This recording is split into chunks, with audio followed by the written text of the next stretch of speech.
We basically focus on small to medium-sized companies, and they typically, when contacting us, are locating importers, distributors, resellers.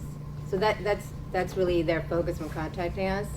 And I actually polled some of my colleagues overseas in preparation for this panel in order to identify opportunities for U.S. high-tech firms, but as well as to get their perspective on some of the challenges and pitfalls that they see U.S. companies experiencing. And basically, our Japanese specialist, who is a foreign national of the country, so basically how it works is we have a foreign service and of American officers who every few years travel to a new country. They manage a staff of locals who know the language and the culture. So I thought the example, I'm just going to read the example of my specialist colleague from Japan, because Japan definitely has more challenges than some other markets. She basically said firms should do their best to establish good relationships with distributors and clients. They should be mindful of insufficient or inadequate market research and analysis, avoid lack of understanding of competitive conditions. There's an absence in some cases of product customization for Japanese markets, understanding regulations and standards, as has been mentioned already. Ineffective marketing campaigns, an underestimation of the differences in a foreign market, and a perception that a way of doing things back home is superior and will work abroad.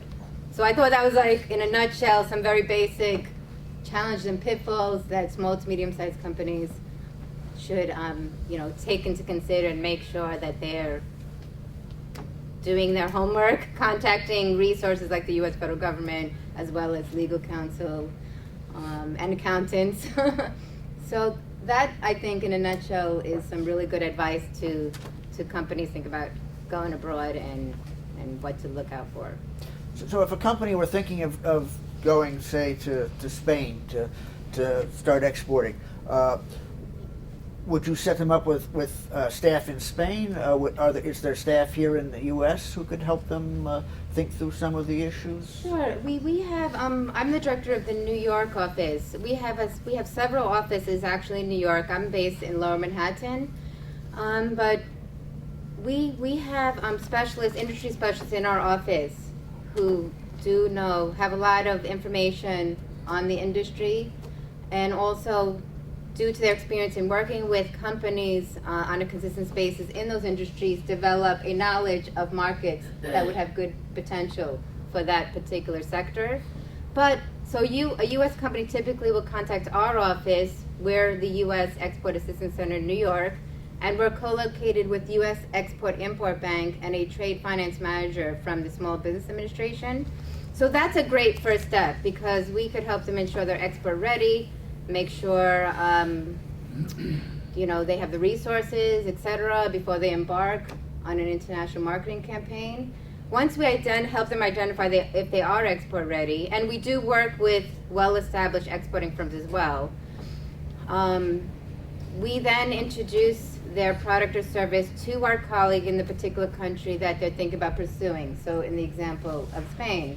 But let me back up. We could also help identify the markets that they should be focusing on. At any rate, we would contact our colleague in Spain. The company would file an export questionnaire, and then our colleague would do a pre-assessment of the market potential for the product or service. Once they determine that they believe from all their experience that the company would be successful, we would then set up a conference call, so that our colleague in Spain, who covers that particular sector, would have an interaction over the telephone with the U.S. company. Then, after the call, they would make recommendations of how they should proceed with the market.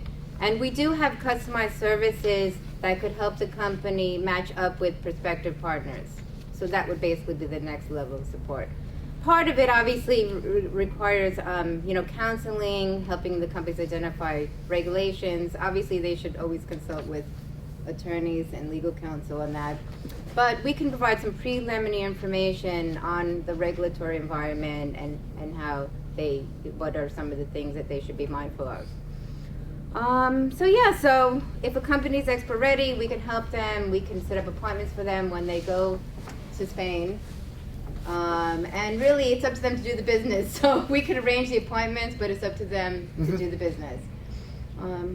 So anyway, that's really how it works mechanically. But we don't want to send a company to a country where we don't put. Sometimes we're wrong. Sometimes they will say, I really think there's a market, and if they pursue hard enough, we will take a second look and make sure that our assessment was inaccurate.